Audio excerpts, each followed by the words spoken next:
And people coming in, how are you doing?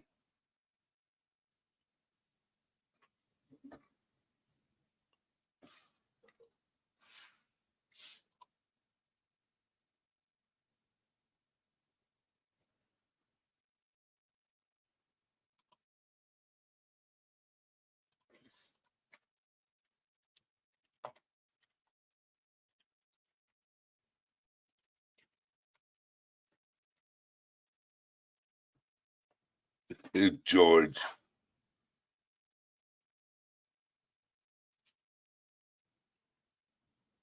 Okay, just making sure. I didn't know if people could hear me.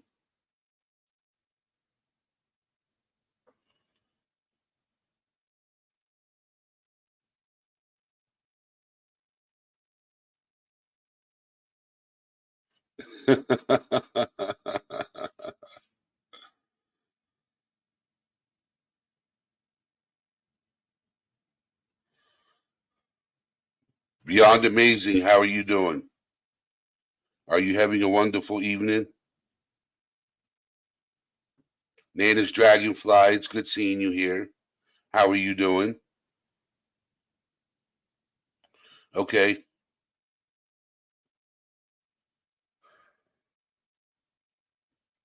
How was work?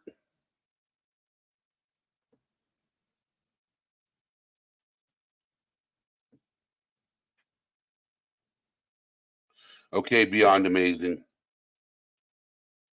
Did you have a good day at work, Nana's Dragonfly?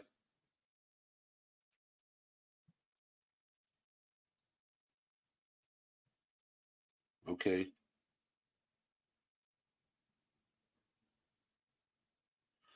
So today's live. Nicole, how are you doing? Good seeing you in here.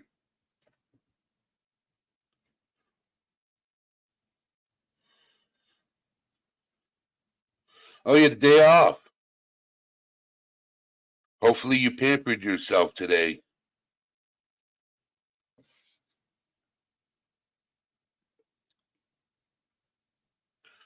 So you know, a lot of people when they talk about grief and loss, it's usually when somebody passes away or or is not doing so well health wise. Well, I had somebody message me today, or when you lose an animal or an animal gets really sick and how you cope with it and how you handle it. So I had somebody message me today, and I want to share their message because you know, I thought it was an interesting one, and I never looked at it that way. Okay, um, you're not late. We haven't even got started. What is true? How you doing, Lisa? How you doing? So I haven't even got started with the live yet. I'm just welcoming people in and seeing how they're doing. So I want to share this statement. Okay. So you guys, most of you guys know who Angel's Lies to Keep Control is. She's a mod here. She's not going to be here tonight. But she wrote a statement that she wanted to share. She says, grief and loss aren't just for a person or an animal. It could also be for the life you planned. For example, most of us plan a career when you're younger. We study topics at school for it, etc.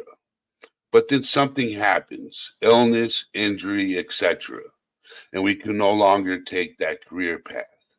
It's important to acknowledge that loss. The loss of a person doesn't have to mean that they have passed away. It could it could be that you can't have them in your life anymore because they're toxic, or maybe you can't be in their life because you're not good for them. While the person isn't past, they are removed from your life, and that can be a struggle to adjust to. especially if there are certain things you would do together and you have those memories. There's a common saying with grief that it gets easier with time. I disagree with that. And I won't tell anyone that it gets easier. It's more like when you get a small stone in your shoe. You use you use your toes to move it to a place that it doesn't hurt as much and get used to it being there. Then one day the stone shifts and suddenly it hurts all over again. She said, I think that's all I had to say since I won't be here. I also won't be able to bring any jokes. And she left a couple of jokes for after the stream. I never looked at it that way. That's pretty interesting. Smitty. All right, have a good night, brother. 71 KJC, how you doing? Kim's in the house. Ginger.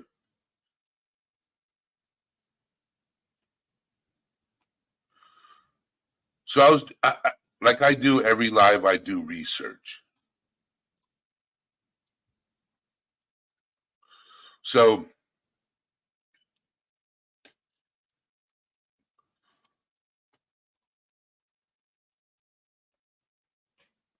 I was doing understanding grief and loss.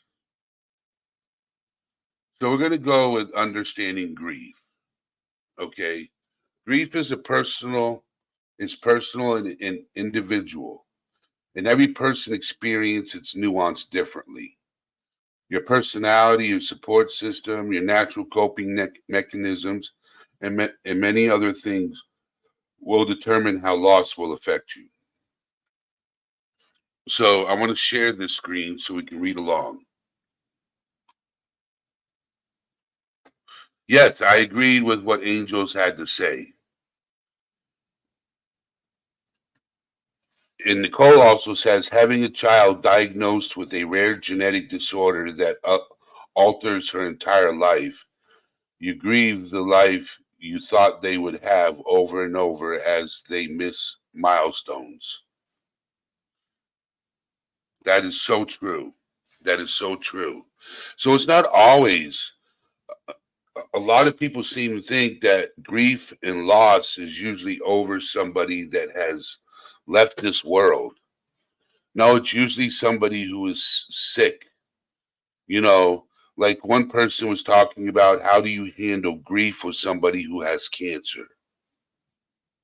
It's very hard how to explain it, how to explain grief. But they have theories, and it's up to each individual person. Yes, just call me Hen. Like Angel said, grief and loss can also occur when a relationship ends. Angels mentioned that, and that's a good statement. So I want to, I like what everybody's having to say.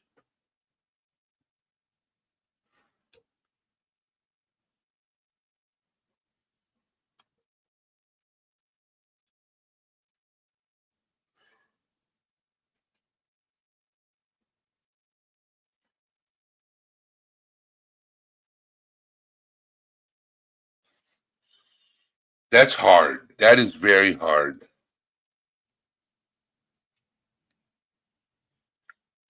That's very hard. My best friend from grade school passed 4 years ago. Her sister passed away yesterday. I call their mom my mom. Mom is 82 and she is heartbroken. She said it should be me, not them. I'm old. That is tough when you outlive your kids. That is tough. That is tough.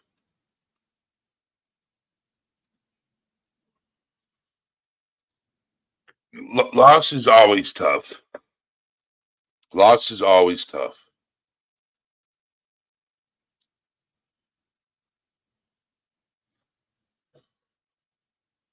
So I'm going to share the screen. I'm not going to losing something, losing someone, losing someone, a person, a pet, an animal. Well, pet, animal, same difference. Even a relationship, friendship, somebody you've known for years that you've connected with. You know,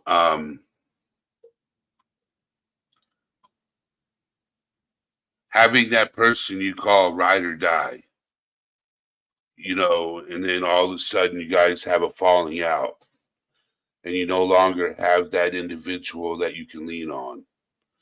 Those are those are losses. And when you lose, divorce is one of them. You know, especially when you thought everything was going the right way, and then come to find out, nope.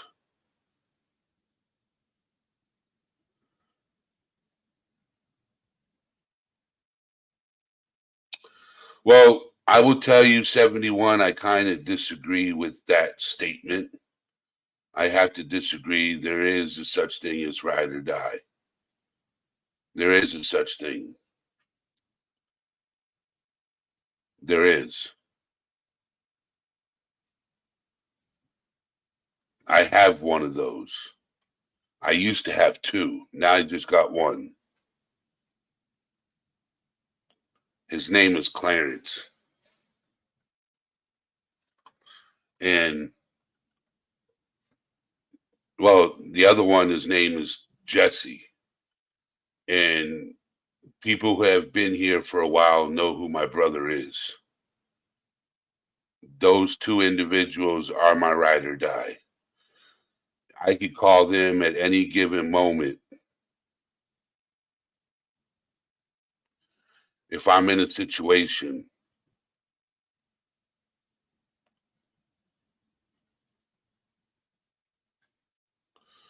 they will be there for me, just like I'll be there for them. Bart Robertson, how you doing?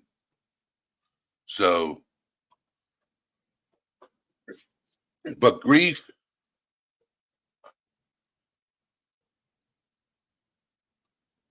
oh, my internet's gonna start acting up, so I gotta close some icons. Okay, and I'll reopen them afterwards. I don't know why it's acting up. It's the weather, I guess. It's the weather. So, back to grief.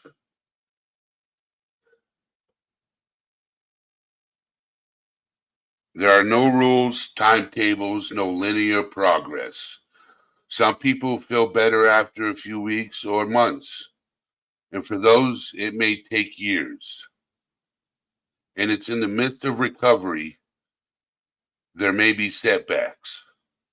There's nonlinear process can be controlled. It's critical that you treat yourself with patience and compassion and allow the process to unfold. Below, you'll find some insights into stages and symptoms of grief. We also collected some advice from professionals about how to get through the grieving process.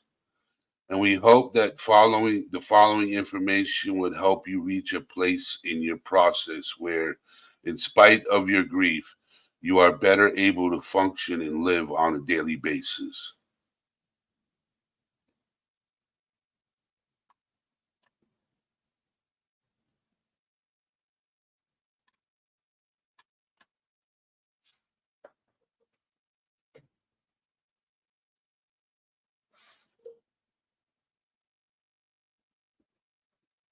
Maybe in life, if life was easy, then we wouldn't learn good lessons and we'd probably be really stupid.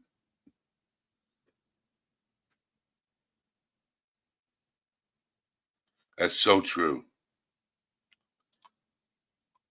If life was easy, then we wouldn't learn good lessons and we'd probably be really stupid. That's so true.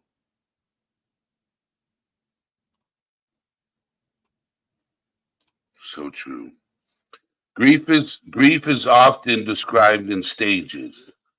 Tough each stage, though each stage may last for a different period of time. For some people, the stages may be briefer or longer than others, and some people may not experience all of them.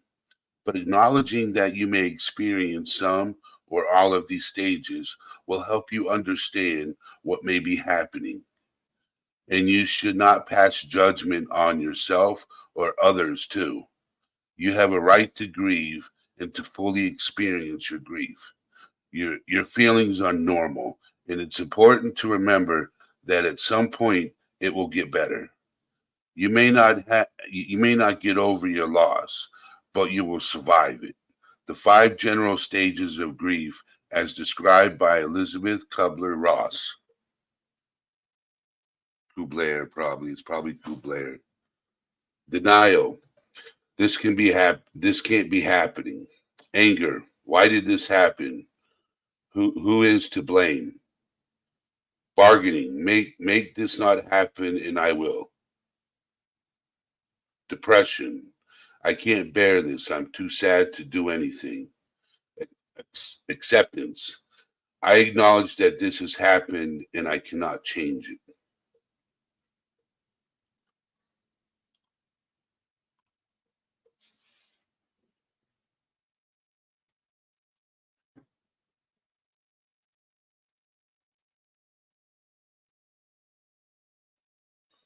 What's going on, Chris?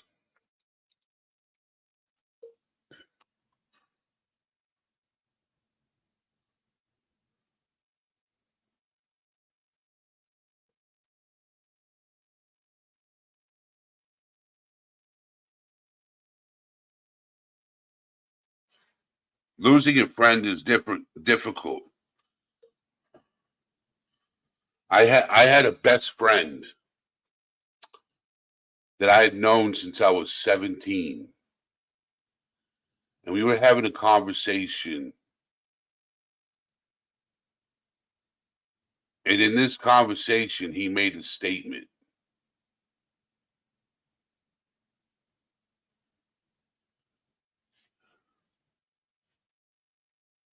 He made a statement where it drove a wedge between the two of us. And then over the years of me not hanging out with him or even talking to him,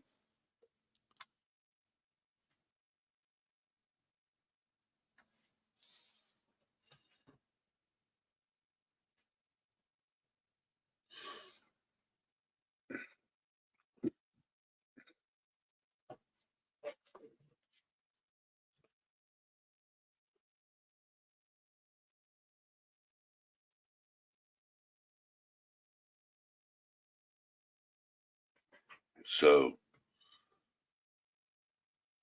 I lost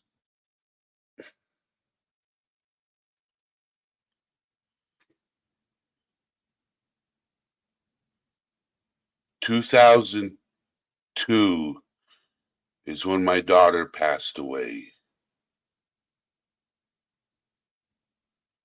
That was probably one of the hardest things in my life.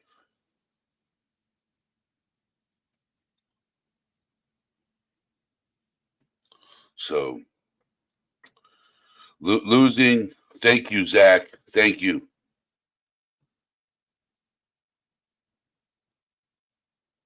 When you lose somebody, it's difficult.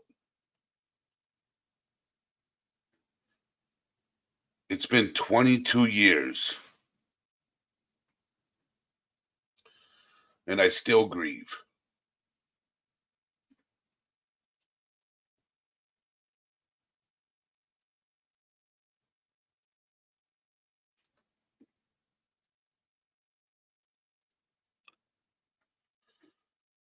That's why I never say you can get over grieving so easy. Because you can't.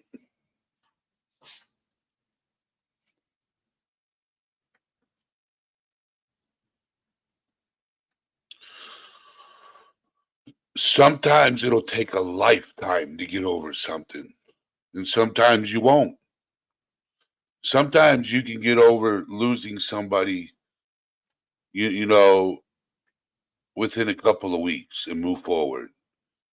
And sometimes you just grieve once a year. You know, you don't ever get over the loss of person, but you in some cases you can. In some cases you can. You know, you have to let it go.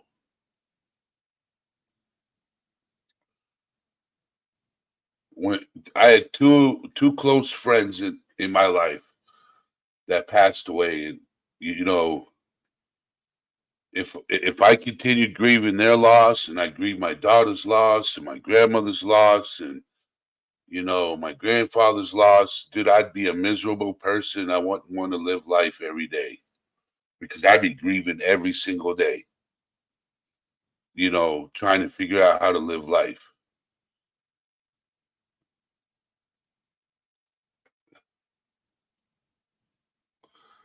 But the two people I grieve for the most is my grandmother and my daughter right now.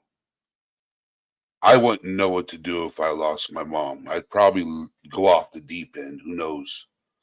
I'm a mama's boy. Loss is very difficult. What's going on, A Dose of Rose? How you doing? April Tobin, good seeing you.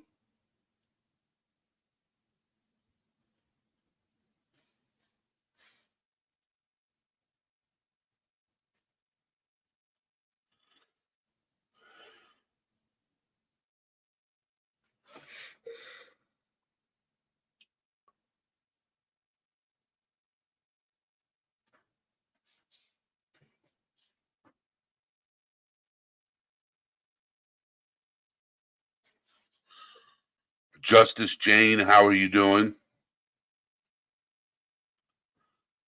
I hope everybody's having a wonderful evening. So,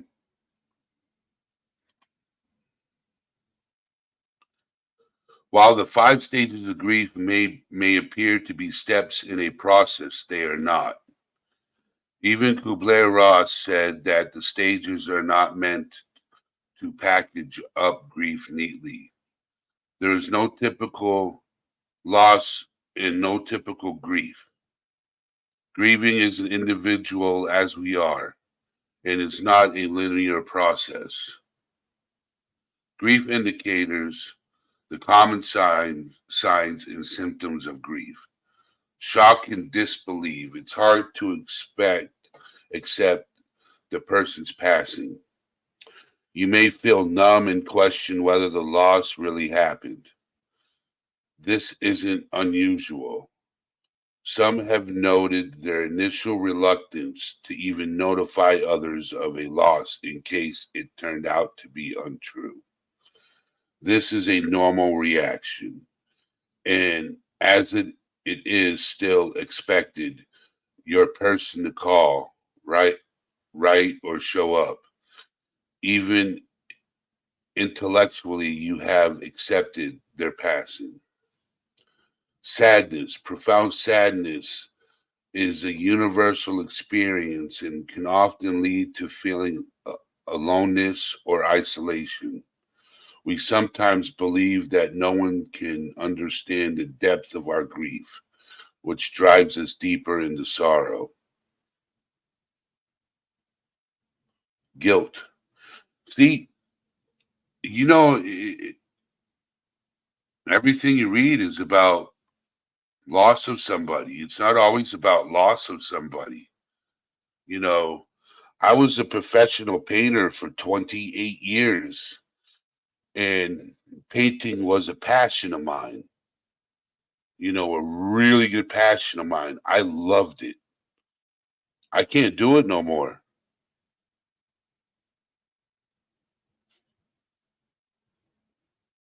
I blew out my knees a long time ago, and they made it difficult getting up and down, bending over. It's difficult.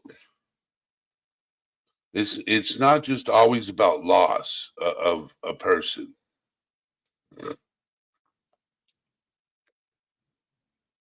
It could be a career change. Something you enjoyed doing that made you happy and you can't do it no more. Yes, grief can come from an unexpected move. Having to move.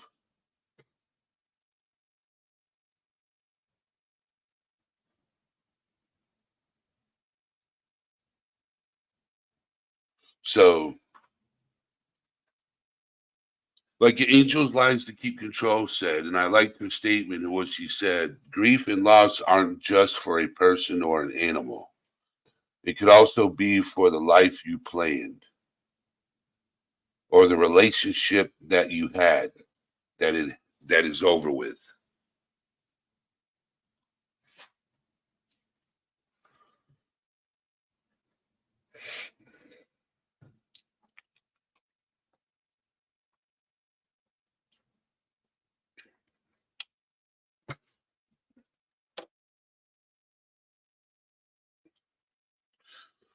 When I walk into a building or a house, when you're like, say for example, you're an artist.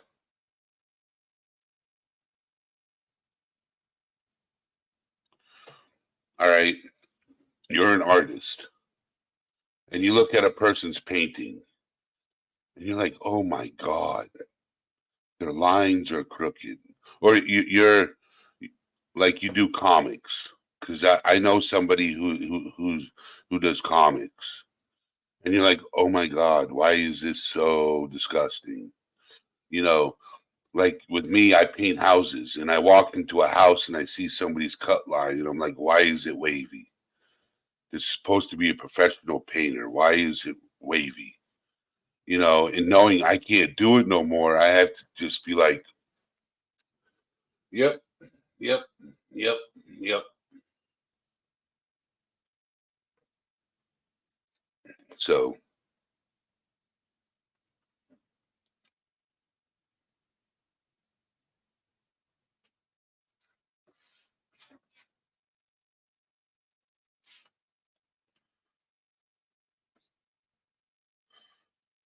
all right. So, this is the part of the show that I try to calm the conversation down.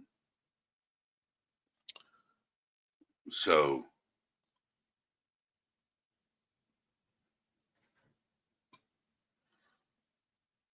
I want to read this real quick. Myths, myths and facts about grief. The pain will go away faster you ignore it. That's a myth.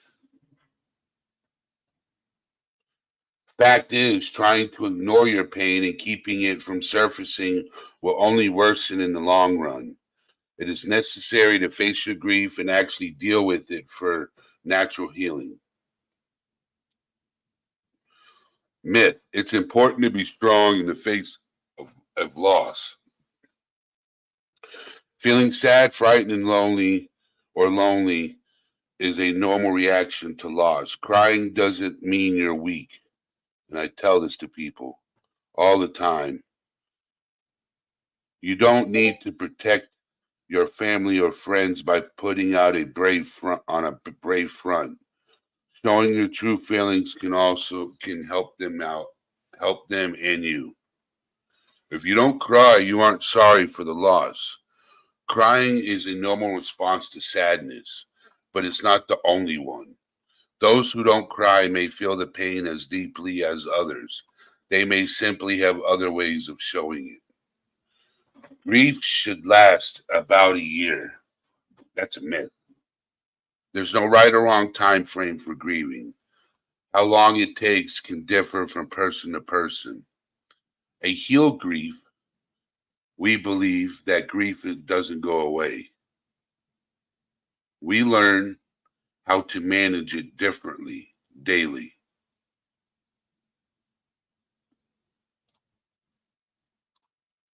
There's different ways.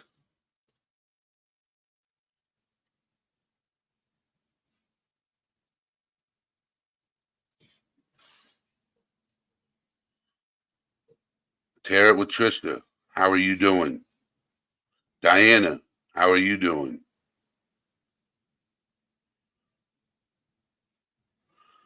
Got a new person coming in. Tara Patricia, thank you. Found me through retros.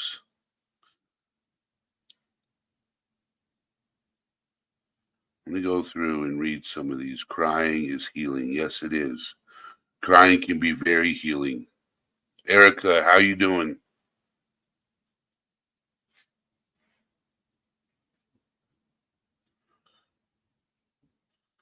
So, my birthday was fine. Thank you for asking.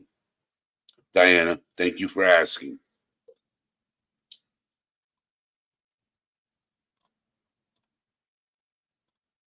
So,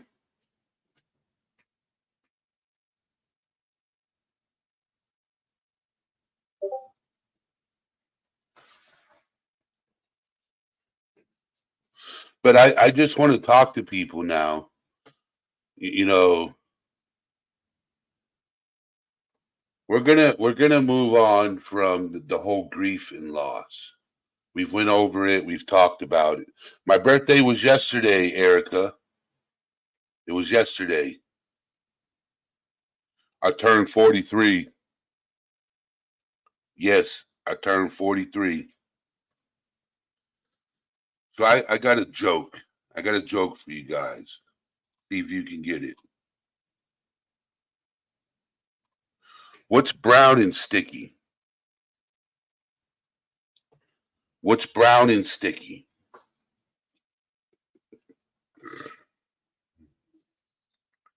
See if anybody can get it.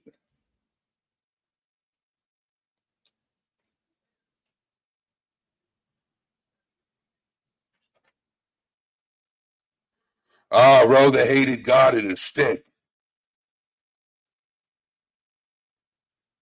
Ice cream.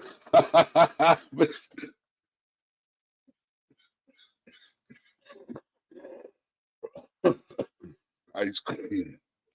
The bottom of my shoe.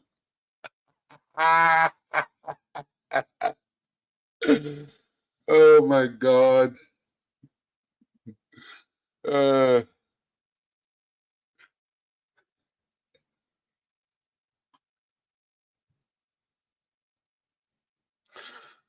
have a beautiful evening. What is true? Thank you for being here. Uh, the bottom of my shoe. It's okay, 71. Uh, a stick. That's what's brown and sticky.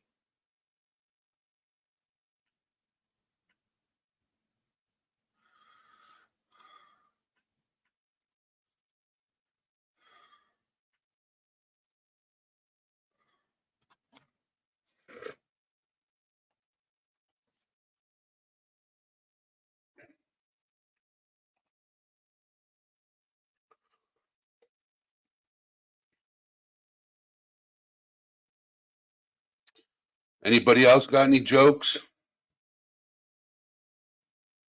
uh,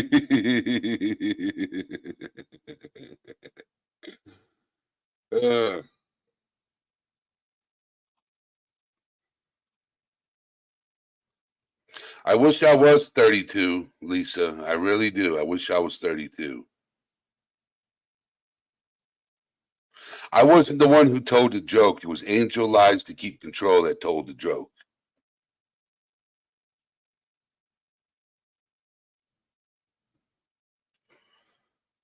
Yeah, I wish I was 32 also. I'm 43 now.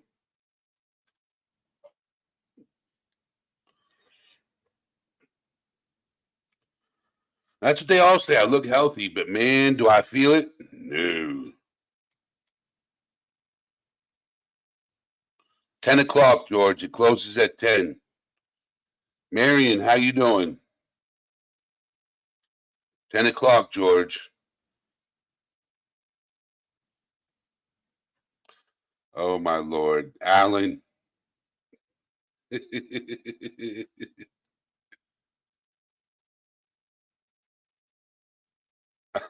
Lisa's like, I'm 82. Well, we will just say that. What's going on, Marion?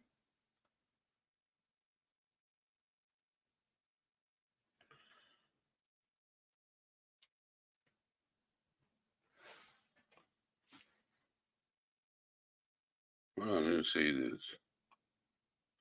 50 looks good on you, Eddie.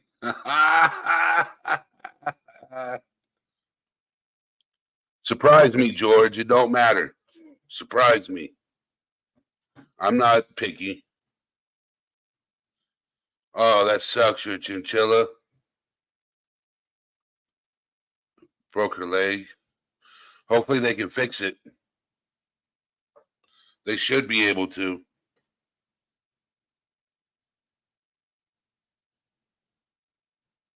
What's going on, Uncle Ray? How you doing?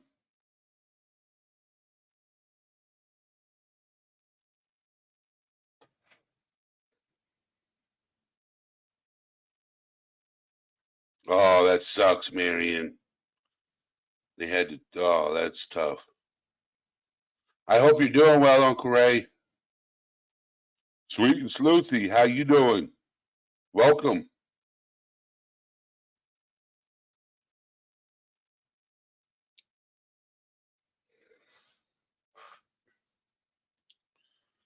Out of the shadows with Ginger. I hope you're doing well.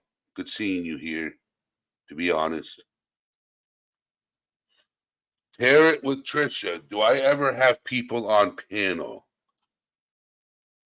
Let's copy and paste. If you want to come up on panel and say hi, I just opened it up. You're more than welcome to click the link and come up on panel and say, how you doing?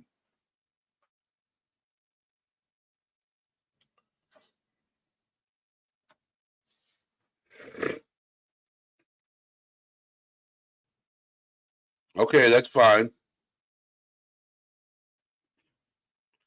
I'm back. Beyond Amazing has entered the chat. Yes, Alan, maybe one day you'll be sober enough to come up on panel.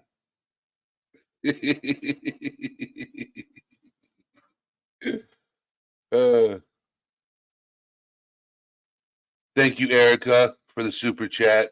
Hugs and kisses back at you.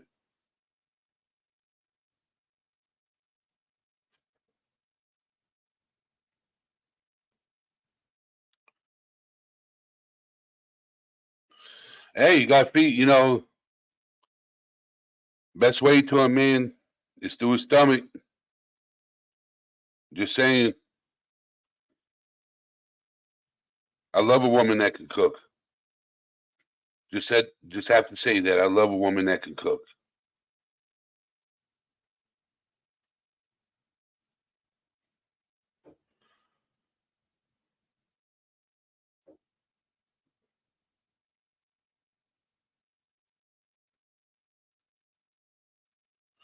Hey,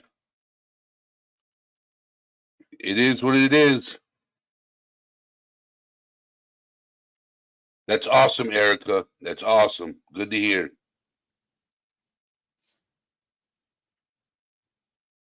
That's good to hear.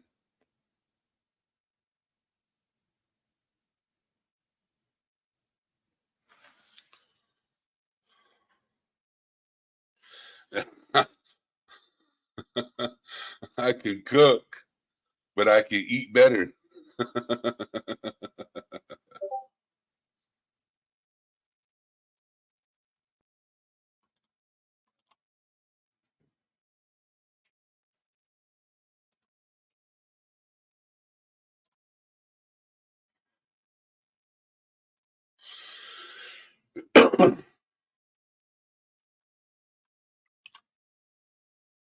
Roll the hated. How you doing?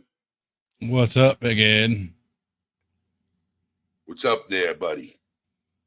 Oh, well, I was gonna pop on earlier when you were talking about, the grief and loss and stuff, but we're gonna move on. So I told a little joke in the thing there, and everybody thought it was dirty, but it wasn't. It was innocent. Don't ban me. I said, was long, tubular, and full of semen. It's a submarine. Everybody thought it was going to be a Yep, it was just a submarine. God, you dirty-minded people. I got three back chat texts on Discord. It's a submarine. Like, you can't say that. It's a submarine. Yeah, long tubular full of semen. I mean, that's exactly the correct terminology and everything. So can't get in trouble for that. Although these days YouTube will strike you for anything. Oh, and I was gonna renew my membership right on your birthday stream, and then PayPal said it's something screwed up, so it's taken 24 hours to get. I'll be back in with a green name in the next day or so.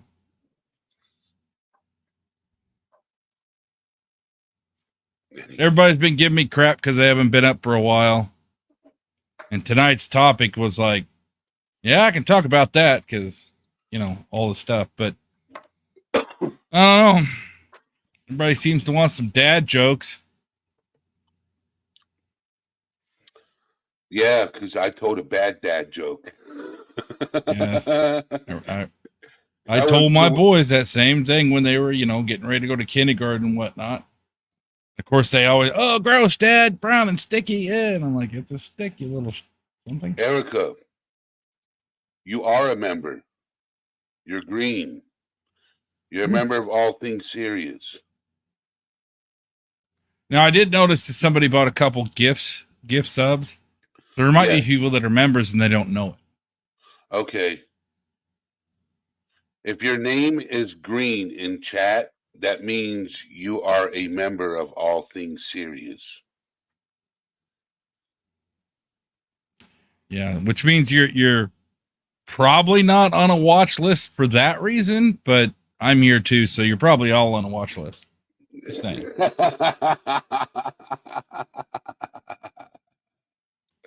If you've ever said, yeah, I know Ro, that guy, bam, you're on a watch list. Brandy Dandy, how you doing? My kids are mortified by my husband dad jokes. It's great. Yeah. Yeah, every time one of my boys that brought home a girl, they're dating, meet my girlfriend, Dad, man, I just lay it on thick, and they'd be like, stop embarrassing me. Yeah. Why is it after you break up with the girls, they're still friends with me, talking about how much of a you were, so, just saying, I think they like it. Just call me Hens, like I've been on a watch list forever.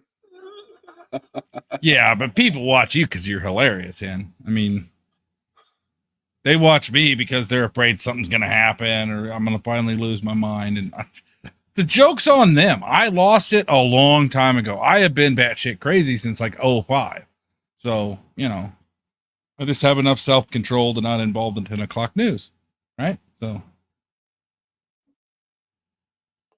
How many women does it take to change a light bulb? Yep. None. We sit in the dark and complain until you do it. Hey, just because I haven't done my to-do list in the last 6 months, you can't rush these things, okay? I'll get it done eventually or hire somebody.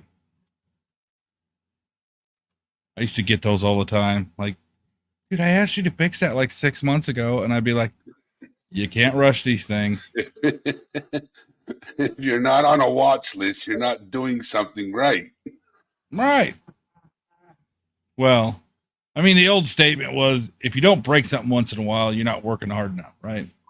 But now, just with the way the state of everything and people are doing what they're doing, you're like, you get on a watch list for anything these days.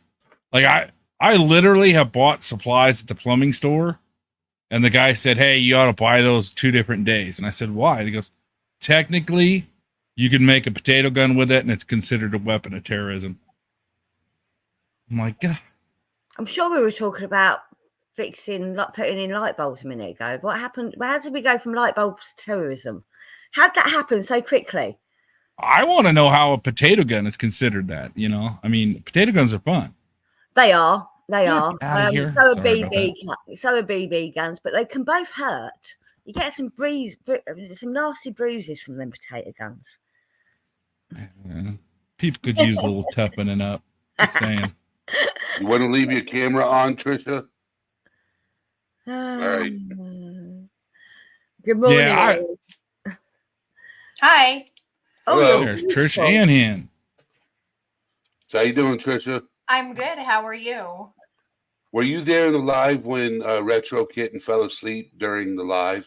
No, I actually watched the replay though. So yeah, I could tell she fell asleep. Yeah, I found you through watching her replay this morning before I went to work. It was pretty funny. I was going to say the same as Ginger. So part of the reason I'm single is because I got fed up with people saying, men saying, I'll do that for you, and never fucking doing it. Don't offer if you're not going to fucking do it. I'll do it my fucking self. I could have done it 6 months ago if you hadn't offered. Well, True. you know, this is a problem with a lot of the younger men too. They're pushed into the idea that if they try to do something for somebody, it's saying they can't. And I'm like, I know I'm going to screw up and say so many stupid things. I need to do everything I can to get positive points to attempt to offset the negative points before she kicks me to the curb. Right. So there's these shorts that I've been watching, and it's a woman, and she's showing all these things that her husband's done to make her life easier at home. So she's obviously she's taking care of the house, doing the washing, all this stuff. It's hilarious. It's really funny, but people are taking offense to it because instead of helping her do the chores, he's doing things like hanging up hooks for her to hang things on. And I think it's hilarious. She's obviously taking the piss, but people are really getting offended by it.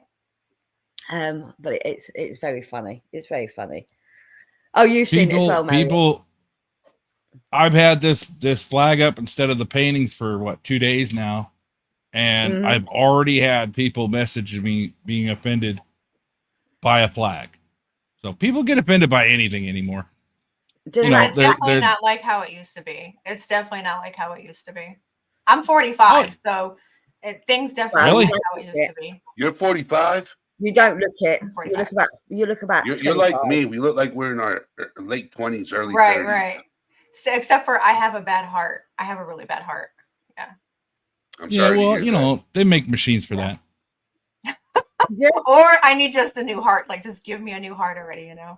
No. Well, I mean, they have successfully transplanted even pig hearts before. So I have heard that. I have heard. Yeah. Although Elon's brain thingy, that division is actually working on artificial organs. So may be able to in the future get yourself a bionic heart and be like, wow, this is what it's like to have normal blood pressure. You know, so great. Yeah, I haven't had normal blood pressure since probably my 20s. Yeah, probably my 20s. Yeah, we won't talk about my 20s. That was a few decades ago. It's the same. It's the same for me too. It's okay. It's okay. It's okay. When you can logically measure your age in increments of a century, it might be time to just shut the hell up. You know, I mean, because I don't understand anybody, and nobody listens to me anyway. 71 has the same question. Why is that flag seen as bad? I know nothing about it. It's American flag, obviously. It's subdued. Nobody minds that. It's the blue line. So the thin blue line is what it's supposed to be. It's I support police officers, you know, the good ones. Oh, okay. You know, because there's a lot of stuff in the news about how they're all just, you know, murderous bastards and all this kind of stuff. And right, okay. So I get that. Oh, the thin blue line, and it makes sense now. So I mean, without the police, you'd be fucked. You need police officers. All this defund the police shit is bollocks. All right, let's calm the politics, please. But we'll move on. Let's move on.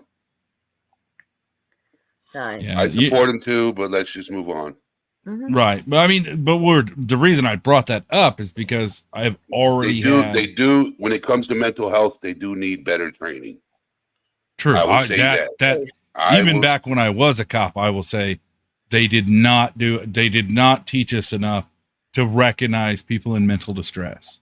Yes. Versus people that just need to be handled tactically.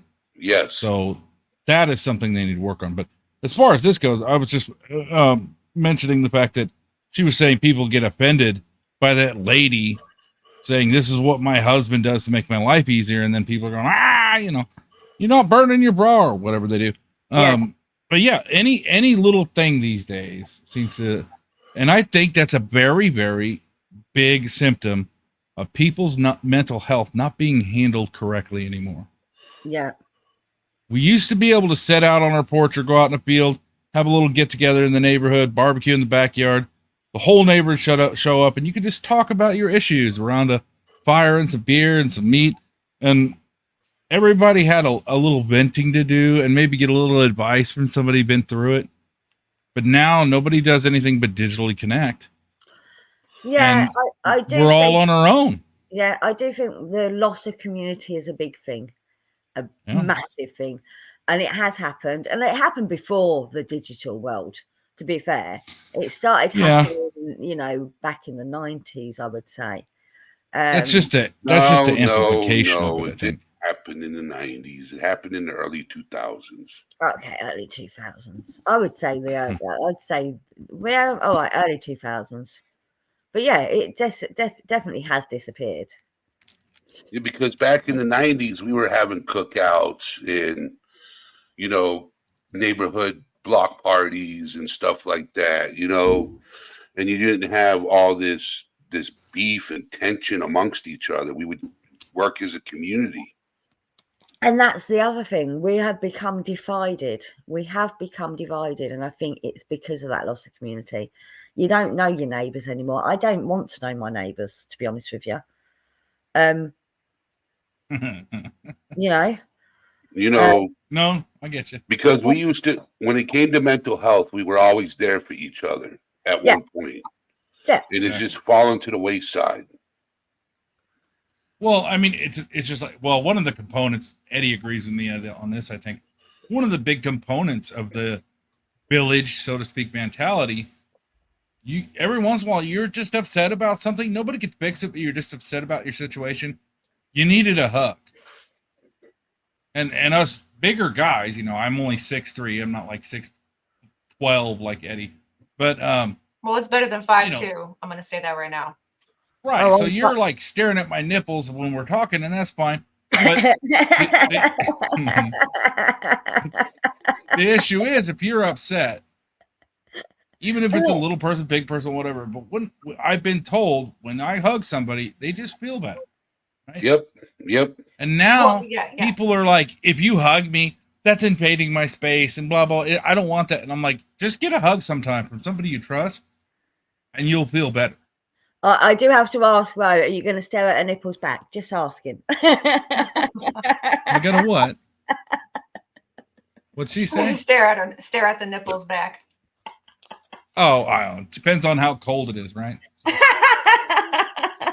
Well, I was gonna say it's funny that you're talking about hugs because like I've been told that I give great hugs. Hugs is seriously like one of the best ways to relieve a lot of tension. Yeah, it's great healing. And stress, and it heals in a lot of ways. And there's a lot of times where I just need a hug from a friend, right? Yeah. Or you just need a hug from somebody. And sometimes just that hug is just all you needed to have kind of like that that exhale, right? That one exhale that makes you feel better, where you're like, you let out that big exhale. You know what's crazy is where I'm at every weekend, people expect a hug from me.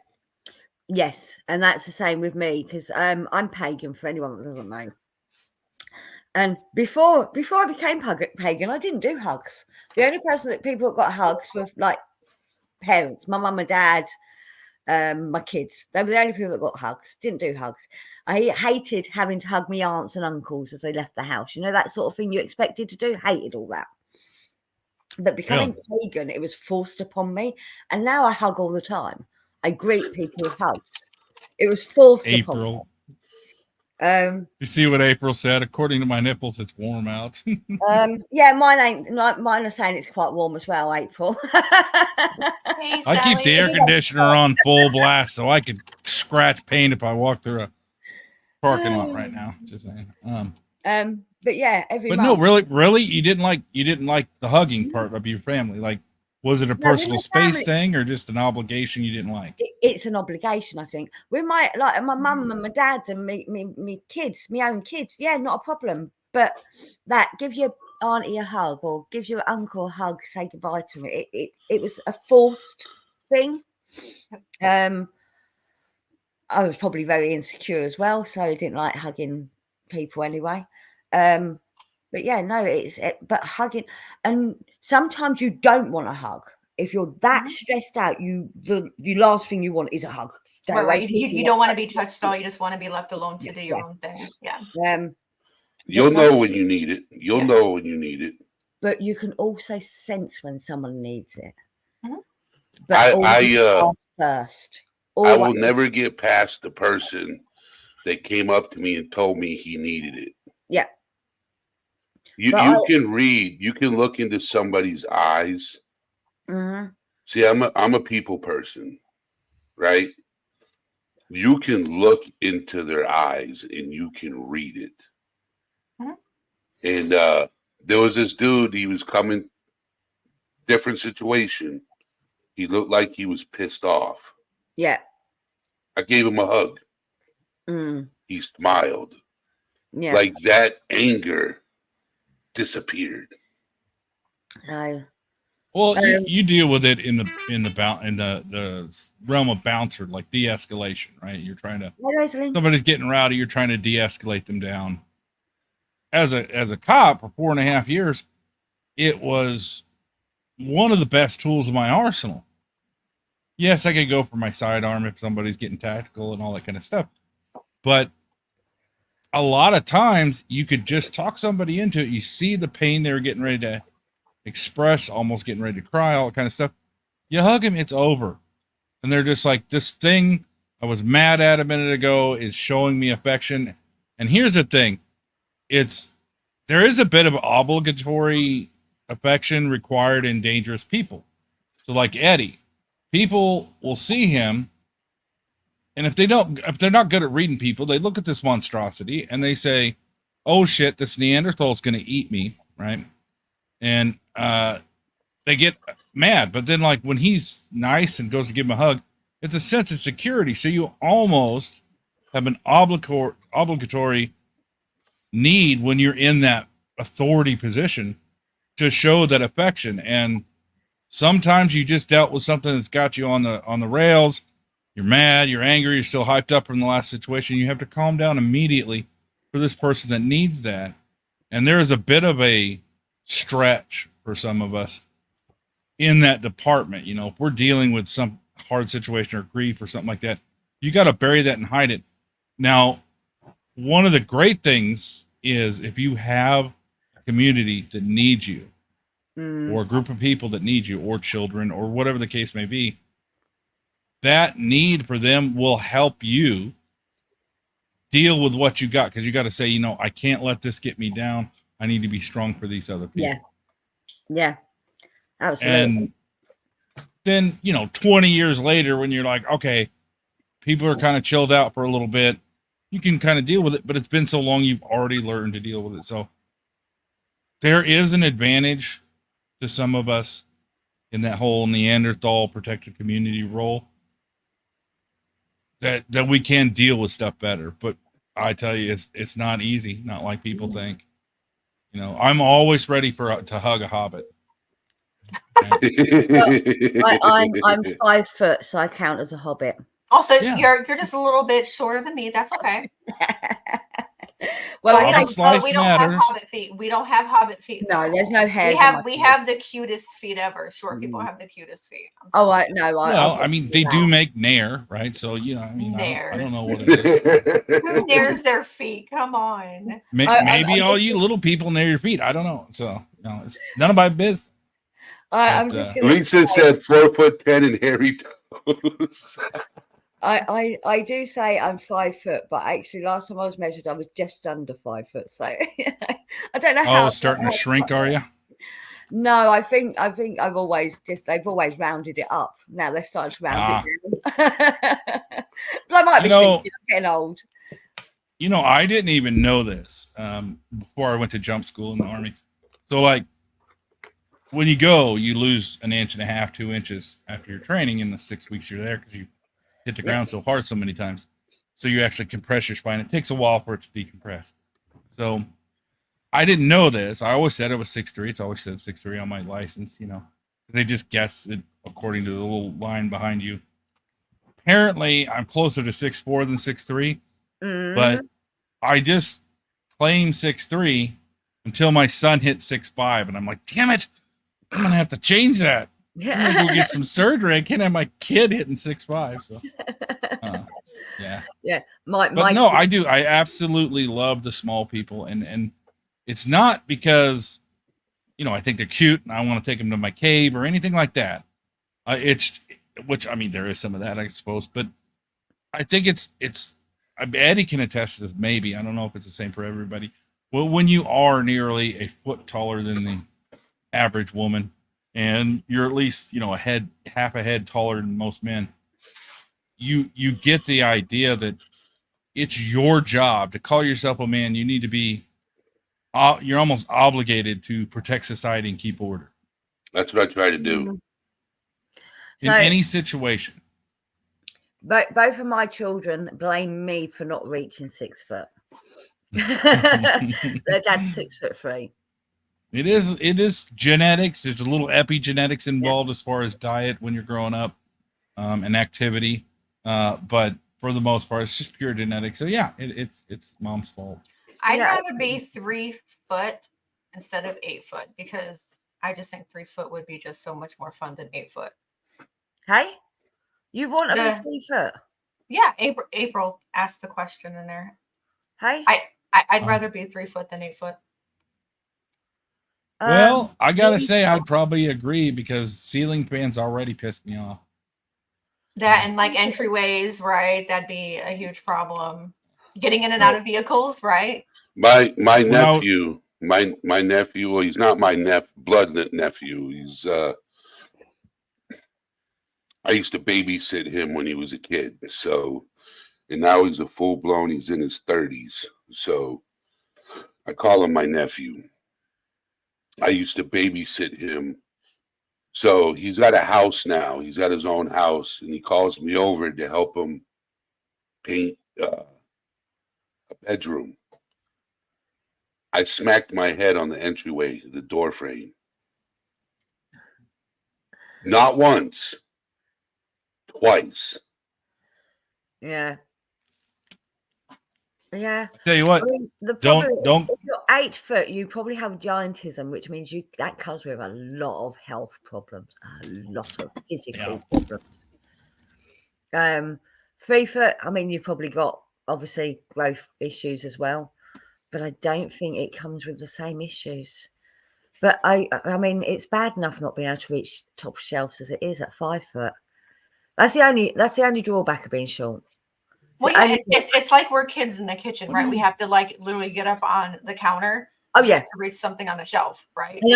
And I used to be able to just lift myself up on the counter without like a step or anything. Now I can't. I'm getting too old for that. I can't lift my own weight up anymore. I can do that. I just kind of need like a running start. You know what I mean? I need like a running start to get up on the counter. Yeah. What brought me over here was the conversation you were having about empaths over on retros.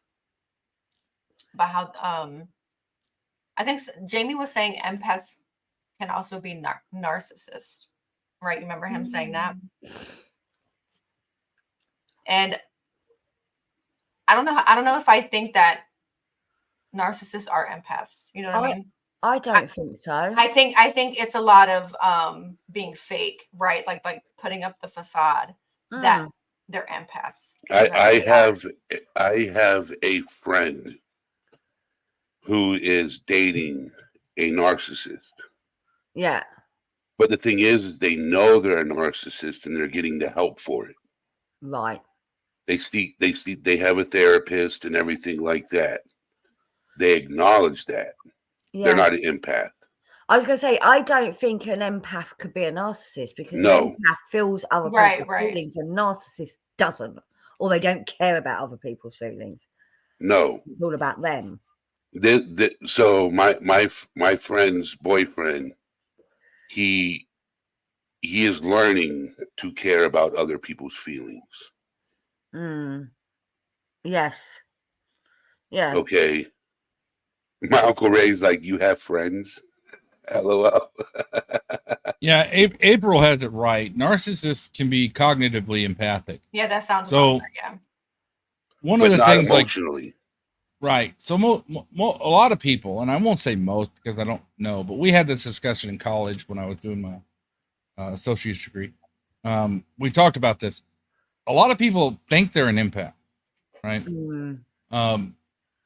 But to be a true empath, there's a whole different level to it to qualify for the actual, diagnosis, if you will. I don't think there's a diagnosis, but yeah, I know what you mean. Well, I mean, that's the only way I know how to say it. Yeah, because I don't like the word labels. But okay. So what would you have to check off, right, to be labeled, right, or qualified? Well, see, there's different levels of it. Like, you look at me, and people will say, "How do you know how people are feeling all the time like this? You must be an empath." And I'm like, "No, I'm not." Okay, what I am is a hyper-aware person who's raised in heavy conflict and was just always constantly aware of not making the wrong step, not making the wrong noise at the wrong time. So I instinctively learned, as in my formative years, to gauge someone's emotional state at all times, everyone around me, no matter what it was. So it's one of the things that made me good at my job later, is that I could tell if somebody was lying, I could tell if somebody was getting ready to be tactical, whatever the case may be. And I have that. So there are a lot of narcissists that can learn that instinctually or even purposely learn it to be a better narcissist. Yes. So that they can manipulate the people they're around, because it's easy to manipulate somebody when you know their emotional state. Yeah, and they're also learning to mimic people to manipulate them as well. Yeah, that's cognitive. If they don't care to get better. Well, yeah, but that's cognitive awareness of empathy, if you will, but it's not really what it is. True empathy is you understand what they're feeling and you empathize with them. Like I can sympathize with, say, somebody who's been assaulted in the way you can't say on YouTube, right? Yep. So I can sympathize with them, but I cannot empathize. No, because you've never been through that yourself. And that's what people don't realize, the difference between empathy and sympathy. Empathy, you have to have been through a similar experience to understand exactly what they're going through, because you can't feel what they're going through unless you've been through it before yourself. But empathy and an empath are two different things again. They are two different things, but they're very closely related. It's correlative, at least. So a person who has been isolated, say they're homeschooled, never had friends, never really been around a lot of people but their parents, and they have no social skills, in reality, they can think they're an empath. But because you haven't had any real life experiences yet, it's almost impossible to truly understand and you understand that there's something going on, but you can't be truly empathetic with them. Yeah. So it makes it's like you're an instinctual empath, but you haven't developed it yet. Yeah. So I think I'm an empath. Well, I'm pretty sure a lot of male empaths block that. Yes. Because it's proven if you believe like EKG scans and stuff like this of the brain, it's been proven that men are actually more emotional than women. We just have the ability to compartmentalize and pause it a little bit easier, and women are also not restricted in expressing it through social I norms. was going to say that. So that society tells you you're not allowed to express your feelings if you're a male, which is fucking ridiculous. Cry. Well, it is. Scream if you need to scream. You absolutely express your feelings, because it's better to get them out in a positive way than get them out in anger and violence. So like, 71 asked this question: does this mean that men that express themselves more are empaths? Not necessarily. Not Okay, No. what would it be, man? What would it mean? If a man's It would- in touch with his emotions, what would it mean? Well, you would have to evaluate that on an individual basis, of course, but on a first glance, I would say something along the lines of, this man has not been subdued to the social norms as most. He's been in an environment where he's been allowed to express himself without any negative social consequence. So he is Well- able to do that without feeling that. Like, Eddie, So, I'm sure you've had this happen. I grew up in a very rough area. Right. So I wasn't allowed to be in touch with my emotions. Okay, I couldn't. There's a lot of things I couldn't do growing up. By the age of 15, I was a full-blown alcoholic. I didn't become in touch with my emotions until I was 31 years old. Yeah, so I'm an emotional person, very emotional person. I could be listening to somebody's story and break down and cry and feel for them, in which I could take all their pain onto my shoulders so they wouldn't feel it no more. I understand that, but that doesn't necessarily mean you're an empath. Or just I have empathy for It just people. means you have empathy. And Ginger makes a pretty good point. There's some people that lack empathy totally and mimic other people. Now, if that's actually the case, and it's not just somebody who's been suppressed in their environment, and they really are just mimicking others' emotions, that's sociopath borderline. Psycho means they don't have emotion, obviously, and they just do it. But sociopaths can emulate empathy very, very well. That's why they're so manipulative. Yeah. I've been accused of being a sociopath. That's because I've always been in a situation, like some of the heaviest impacts in life. One of the times when I lost my mother early, it was a devastating situation. But I had 3 kids and a wife. I couldn't just break down and go into the woods and scream and punch trees. Right? I still had to provide food for the table and discipline for the boys. So I had to stand. I had to be the rock, all that kind of stuff. But it was absolutely devastating, and I had to suppress that. And because nobody saw me break down when that happened, they knew how close I was to my mother. There are some people that thought I must not have real emotions, so I should, maybe I'm a sociopath or a psychopath. And just nobody's found the bodies, right? So sometimes, like Eddie said, we have to appear strong because of our social situation, whether it's just peer pressure and people saying, you're a wuss if you do this, or you need to take the weight of those other people's problems on because you can handle it. Yes. And really, all it takes is you telling yourself, I can handle this. I mean, for some that they just don't have enough support, which my support was my mother, right? So when she was gone, I warned everybody. I said, she was the reason I don't choke you out if you're scratching lottery tickets at the gas station table and holding everybody up. Because Mom will get disappointed if I got arrested, right? So when she passed, I told everybody, man, just give me a while to adjust. Don't trigger me because I'm on the verge. I'm hanging on my fingernails right now. I mean, Eddie, I know your losses I can't even imagine or consider. The closest I ever came to your loss was my middle boy. No, my youngest boy. Was having a seizure. It was locking up his air. His lips were turning blue. I'm doing like 150, going to the hospital in my car, freaking out. I mean, it was a very, very emotional time, worried about what's going to happen, anticipating the loss, right? And that was pretty rough. You can imagine your situation. The fact that even during that time, you were probably still a source of strength for some people just shows the place we're placed in when you're a large mammal or even just a caring person. Yeah.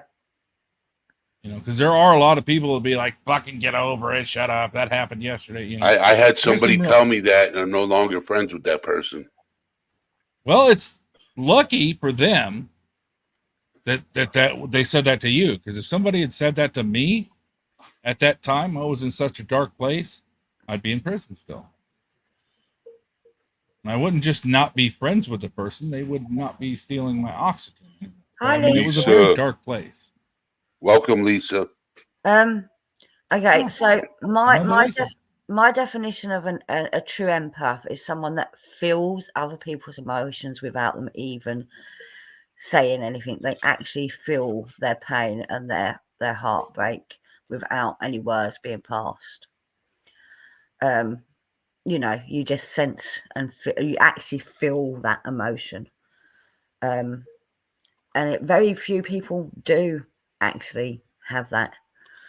So the definition of an empath is the ability to emotionally understand what other people feel, see things from their point of view, and imagine yourself in their place. That's empathy. That's not an empath. You can't find anything about empath. It's all empathy. Yeah, because it's okay. So an empath doesn't officially exist. You won't find anything about it. It's not. Well, I would say I'm an intuitive empath. If I had to say the type of empath, because there's three types of empaths. There's physical, emotional, and then there's intuitive. Yeah. So here's what this says. Healthline says a person who is highly attuned to the energies and emotions of those around them may be considered an empath. Empaths are said to feel what others are feeling so deeply that they absorb and take on the emotions themselves, often at the expense of their own emotional well-being. Yes. And anyone that's truly empathic will have to build up barriers and walls to stop that from happening. Yes. Right. Yes, well, it really can impact your ability to deal with your own emotions. Yeah. And talking about this has made me. So that's what I had to do when I started this channel. Yes. So I have natural empathy and I am empathic, and I know that from experience. But I have built up walls. Same with my connecting to spirit. I've built up barriers. They can't connect to me unless I want to connect to them. But so in college, one of the things we talk about is there are still a lot of. I'm sorry, got to mute my phone. There are still a lot of. We use your diagnoses way too much, but mute. All right. So there's a lot of things out there that still in its infancy. We don't quite understand it. Right? Yeah. Like we don't understand exactly why similar thoughts can occur within different parts of the region of the brain, all this kind of stuff.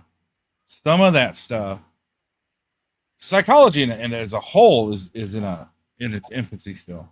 We are learning quite a bit. The biggest problem I see with all of it is people that try and self-diagnose. Yeah.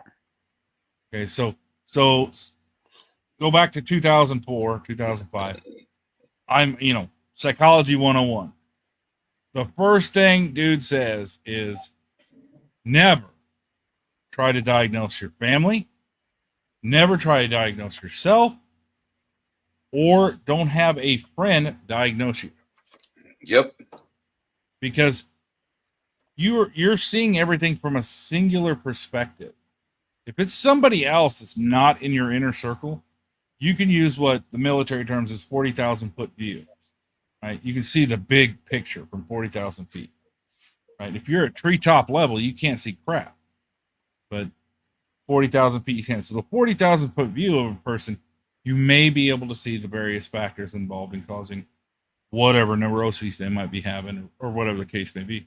So you can't self-diagnose. You can read up all you want and become an expert. You can go get a bachelor's, see how good that does. It doesn't help you, by the way.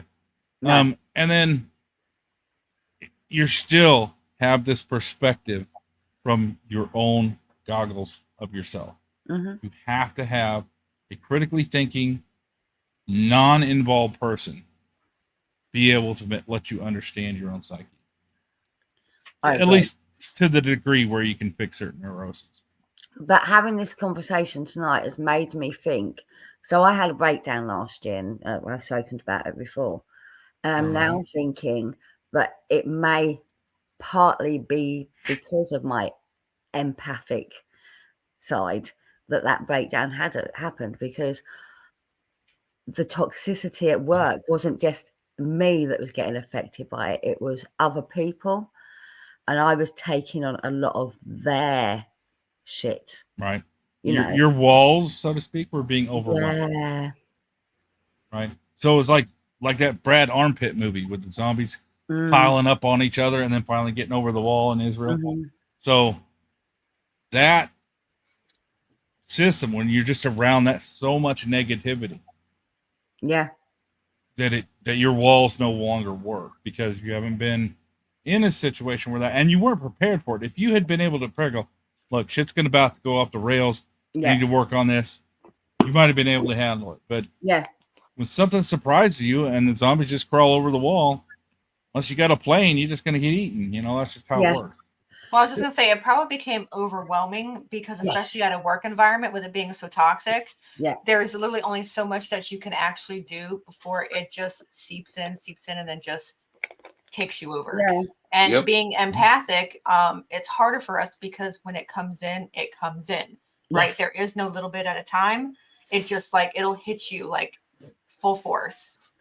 Yes. And you just don't have time to react or to reciprocate it pretty much. So, because I know when I'm at work as well, because I work in retail, I can tell you for a fact that I come home every day exhausted. Yes. And it's not because I'm physically tired, right?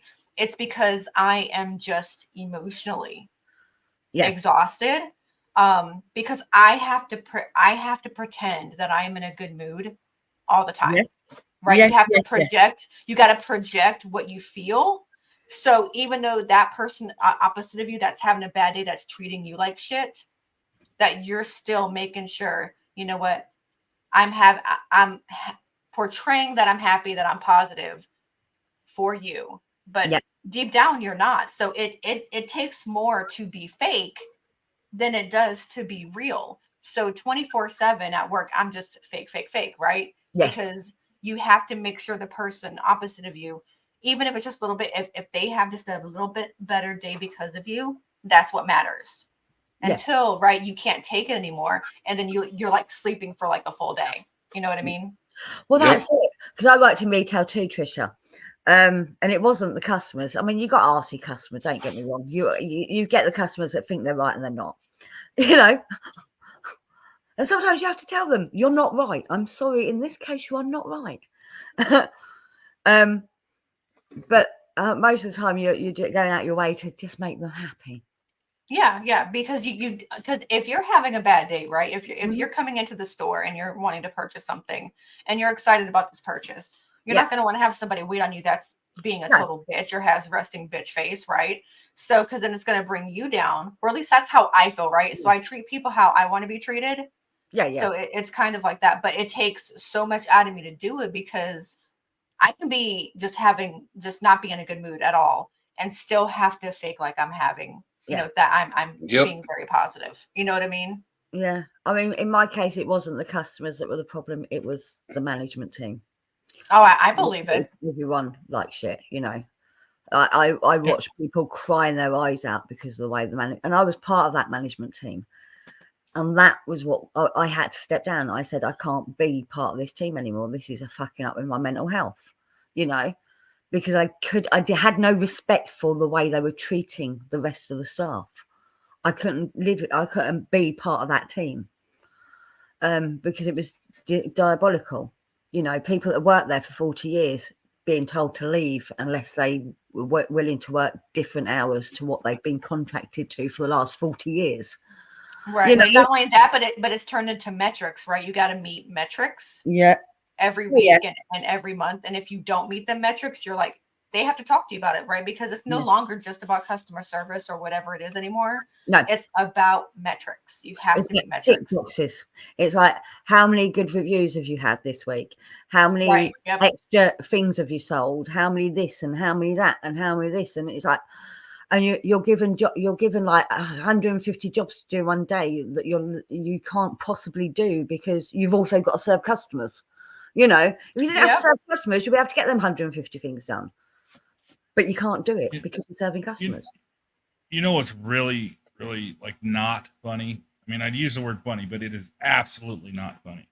Mm. Every industry, besides, I can't even think of any right now, but every industry, whether it's a service industry, whether it's production industry, you know, military, whatever, people have the same complaints about all of it, and nobody does anything about it. And everybody wonders, well, why is it like this?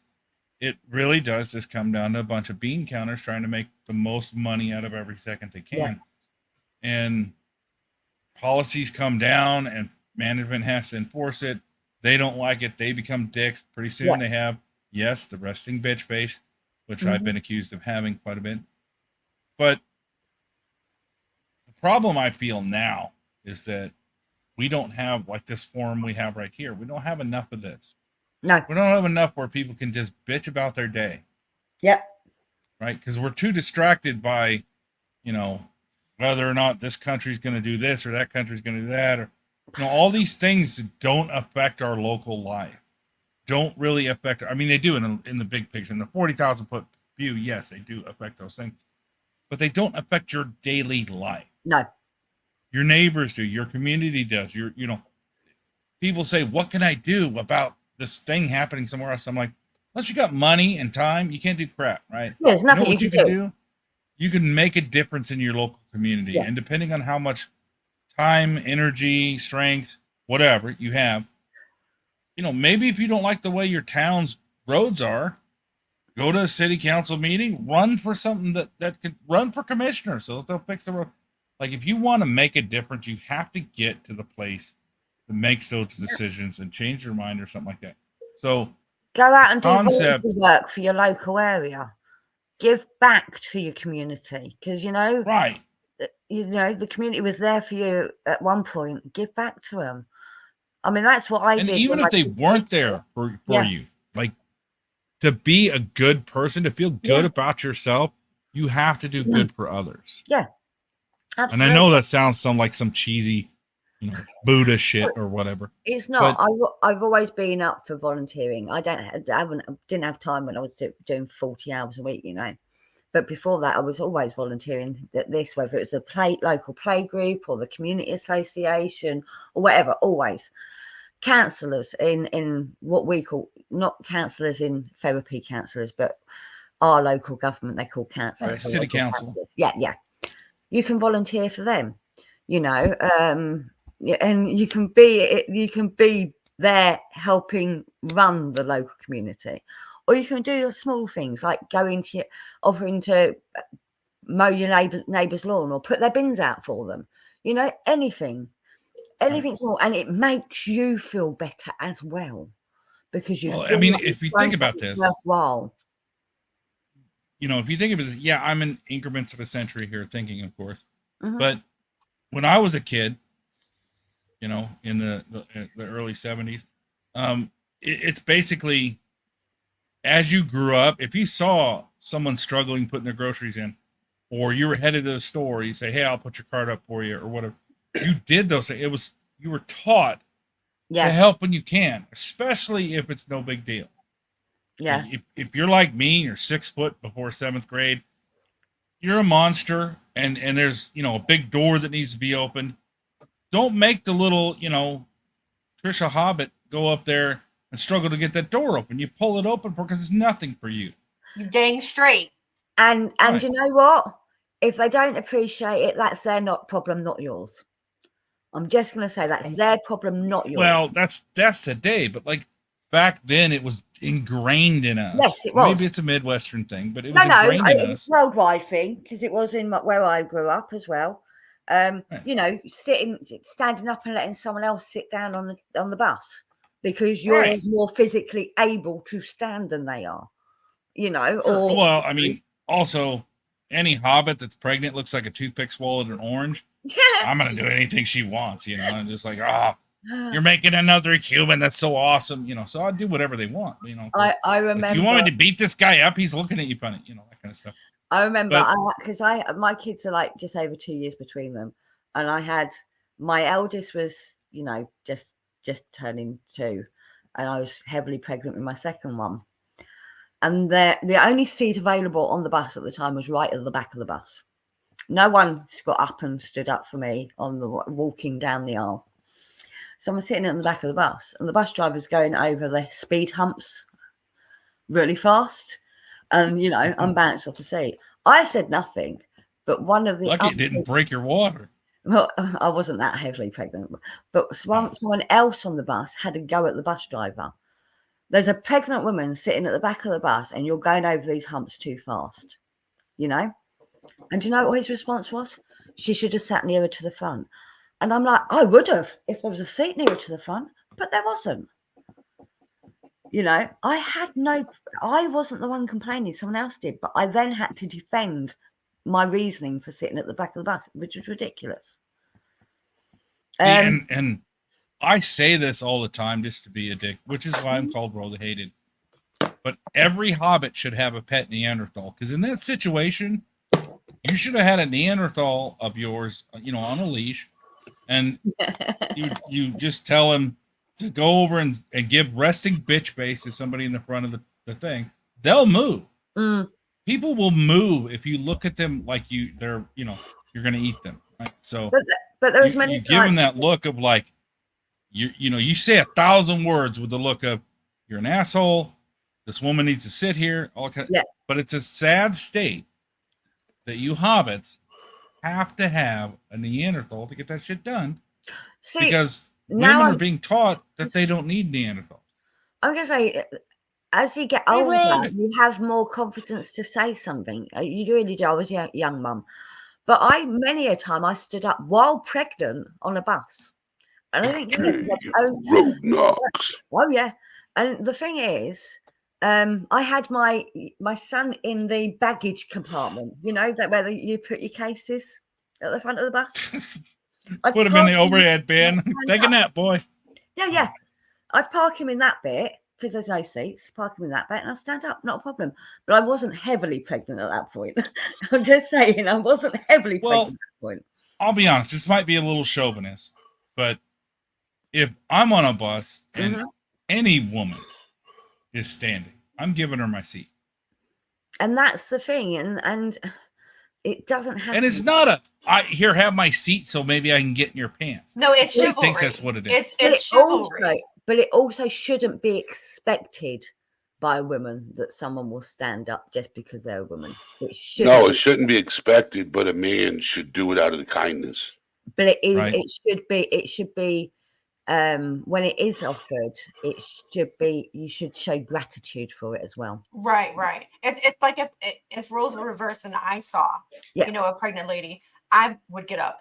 Absolutely. You know what I mean? So it's just like you. It's like I was saying. It goes back to everything being the golden rule, right? That we were taught in school. Treat people how you want to be treated, and that's literally how I've lived my life. But my kids were taught that as well. They were taught you get up, you stand up if there's someone else that needs a seat more than you do. You know what I do? Male, female, old, young. Hey, you know, kids. It's like when you open the door for somebody, you expect them to say thank you. Yes. Hold on. Not yours. Hold on. I am that guy. I'll hold the door for you. But if you don't say thank you, well, you're welcome. Yes. With an attitude. Yes. But again, that's their problem, not yours, if they don't say thank you. You've done like I tell people all right, so I've when it comes to disrespect, Mm-hmm. I'm an asshole. I'll admit it. I'm an asshole when it comes to disrespect. But when it comes to respect, I'm the kindest person in the world. If you respect me, I respect you back. But if you disrespect me, I'm an asshole. Oh, with 1,000%, yeah. Okay. I was raised to hold the door open. I was raised when I pick up a woman for a date, I'm to get out of the vehicle and open the door for him. I was raised, thank you, yes, ma'am, no, ma'am, yes, sir, no, sir. That's how I was raised. Okay. That's how my mother raised me. Okay. You get a lot of people today that don't know how to say thank you or you're welcome. They expect it. Yeah. So see, I will hold the door. If someone's walking behind me, I'm going to hold the door open for them. No matter what. No matter who they are, I'm not going to let that door swing in their face. Because that's rude. Yeah. And I will stand there holding the door for 10 people before someone takes over holding the door. Well, here's the thing. I think I think us and the ones that do that besides us, that are still have that instilled within themselves and have taught it to their children. I believe that we're actually a dying breed to a certain extent. You know what I'm saying? Because I have been out and about and I've seen men open doors for women and they just kind of slide on in like, oh, it was nothing. I deserved that. It's that sense of entitlement. And I'm just thinking, were they not raised, to respect and to give it back? It's just weird to me how some people are. But to me, it doesn't matter what sex the person is. Oh no, true. I was just mentioning it in passing how I had just seen the situation, but yeah, you're right.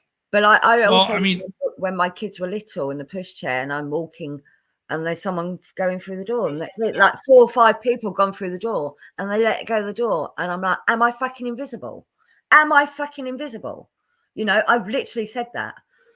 Am I fucking invisible? Because you've let go of the door just as I get there after you've let 4 fucking people through. How rude is it? Yeah, exactly. Well, as a caveat out to those that don't say thank you, right? There is something else. Hey, I'm going to have to shut down this live. Okay. Because everybody's getting chat errors. Hey? Yes. Try refreshing, people. Everybody, I just... It's a YouTube thing. It'll come back, Eddie. It'll be just a YouTube thing that'll come back. It's a temporary thing. Yeah, just refresh. It should be there. If everyone refreshes, it should be fine. See? Okay. Yeah, Rose's not having any problems. Yeah, no, mine's fine. Yeah. No, some people in chat are messaging me on Discord saying it's not working. Yeah. It's not working. Yeah. That's the reason why. Have them close out of the browser they're actually watching you on and then bring up the browser again. Okay. Or they can just hit F5, which is the refresh button. That's the reason why the viewer count went all the way down so fast. Ah. Some kind of error. It could be a connection error between StreamYard and the thing. No. Where they can't connect to the end of it. It's just the YouTube side of it is not communicating right. So just refresh it. And you're fine. Usually. YouTube does it all the time. It's done it to me loads of times. That's why it's YouTube. Yeah. You know what's messed up about this, Eddie? Remember I used to have a channel, right? And when we started, we'd get these errors a lot whenever we were doing small panels. And it was all about working again. 2A stuff. When I hit 10,000, I got a virtual assistant with YouTube at that point. And it was just an AI thing that I could, ask questions to. But I stopped getting those errors. It's almost like they were like, okay, you're making us enough money with your ads that we won't screw you over with the So Lisa just said, I'm back. How the heck did I get unsubscribed? YouTube. Really? YouTube. Yeah, it's YouTube. Trust me. Yeah, it happens. It happens a lot more than you think. Yeah. Mine works, I think, but I did send a couple that failed, but I tried again and it worked. Yeah. Yeah, I'm Beyond Amazing said it's still messed up. It's not. Yeah, it's YouTube. It says only one is watching. That's screwed up. Yeah, BB, it's come through. You're good. I'm here. See, yeah. It was So YouTube is really glitching because I had upwards of to almost 30 people in here, and because they couldn't type, they just disappeared. I understand yep. that. You know what I'm seeing on my browser here? It's that yes, I'm still subscribed, of course, and I have the bell on, but I can't type in chat because the subscribers only mode is on. So chat is not recognizing me as a subscriber and not letting me type. But you just browser, typed. so. Well, I hit refresh just to try it. Plus, I have it up on 3 different accounts, I think. Oh, okay. Because I run 3 computers and 7 screens. There's all these people typing in chat, and it's only saying 1 viewer. Ah. So yeah. I think it's about that time. Well, I think it's the problem is YouTube did an update not that long ago, and it's been going on for probably about 2 or 3 months now that this has been happening. It's been happening a lot. April just sent me a message, can't type and was unsubbed and can't sub again. But April is typing in the chat. Not right now, she's not. Oh, okay. Okay, Rogue got it. Yeah, she's put try again up there at 2:42. Yeah, Air try again. That is screwed Yeah, up. I had it early. It's definitely something on YouTube's end. So yeah. Yeah. Let's try this. All right, I gotta find out what's going on. No, it's doing it on all 3 accounts. So. It's a YouTube glitch. It'll sort itself out in a couple of minutes. But if you've lost viewers, it's annoying. Right, but see, that's the thing. Like, even just the people we see typing in the chat right now, there's 1, 2, 3, 4, 5, there's a good 10 or 12 people typing. Okay. But it says 1 watching. Lisa said it just did it again just now. All right. It's not a full moon though. All right, I'm gonna have to end this live and shut it down. Okay. Because Lisa says it. Yeah, thank you. Hey, and Trisha. We can take it to Discord too, because there's a lot of people I need to catch up with. So. All right, Emily said don't end it. Yeah. Well, it's just driving me crazy. It's driving me crazy. Yeah, but you have no control over it. Like I said, it will settle itself down, hopefully. Lisa said she was unsubscribed. 2 Lisas, both Lisas that are part of this. Mm. And you gotta listen to Emily, or else she'll haunt you while you're sleeping. I don't know how she does it. Yes, we can see you, baby. I can see you beyond amazing. I can see you. YouTube is really playing games right now, and it's not cool. Well, YouTube is also, really playing games. It's.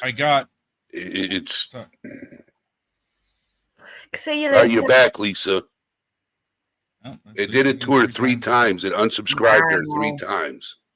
Wow. So it may not be that you're actually unsubscribed. It may be that your browser's reading it as you're not subscribed because there's an error with YouTube. I run a Discord for a friend of mine, and his, I basically maintain his bots in the Discord, and he got an email recently. He forwarded it to me and goes, "What the fuck are they talking about?"